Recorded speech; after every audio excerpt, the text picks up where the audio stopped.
ઝેનોપસની નવીન પ્રસ્તુતિ.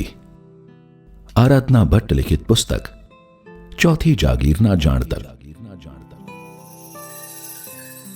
લોકશાહીનો ચોથો સ્તંભ એટલે પત્રકારત્વ. અંગ્રેજીમાં એને ફોર્થ એસ્ટેટ અને ગુજરાતીમાં ચોથી જાગીર તરીકે ઓળખવામાં આવે છે.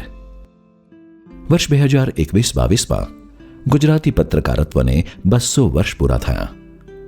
આ 2 શતાબ્દી દરમિયાન કેટલાય પત્રકારોએ આ ક્ષેત્રમાં અમૂલ્ય યોગદાન આપ્યું.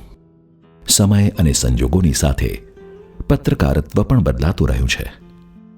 આરાધના ભટ્ટ ગુજરાતી પત્રકારત્વના પ્રતિનિધિ ગણાતા આજના પત્રકારો સાથે સંવાદ રચે છે અને પ્રશ્નોત્તરી રૂપે થયેલો આ વાર્તાલાપ પુસ્તક રૂપે રજૂ કરે છે, જેમાં ગાંધીયુગીન પત્રકારત્વના અભ્યાસુ પત્રકારો પણ છે તો કેટલાક નવયુવાન પત્રકારો પણ છે.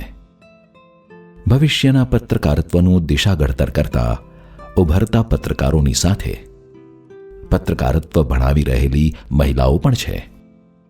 ક્યાંક સનસનાટી ભર્યા રિપોર્ટિંગના અનુભવો પણ છે તો ક્યાંક રોચક પ્રસંગો, જોખમી રહસ્યો અને અજાણી હકીકતો પણ આ પુસ્તકમાં પ્રતિબિંબિત થઈ છે. ટેકનોલોજીની સાથે બદલાઈ રહેલા આ ક્ષેત્રના પડકારો અને વિકાસની વાતો પણ અહીં પ્રસ્તુત છે. ગુજરાતમાં પત્રકારત્વનું વિધિવત શિક્ષણ આપતી સંસ્થાઓના ઉદ્ભવ અને વિકાસની યાત્રાને મુલાકાતોમાં આવરી લેવામાં આવી છે. કચ્છ, સૌરાષ્ટ્ર, અમદાવાદ અને સમગ્ર ગુજરાતમાં કાર્યરત 16 ઉર્જાવાન, નિષ્ઠાવાન અને પ્રતિભાશાળી પત્રકારોની મુલાકાત કરાવતું આ પુસ્તક ગુજરાતના 200 વર્ષના પત્રકારત્વનો ઇતિહાસ રજૂ કરવાની સાથે તેના ઉજ્જવળ ભવિષ્યની પણ આશા સેવે છે.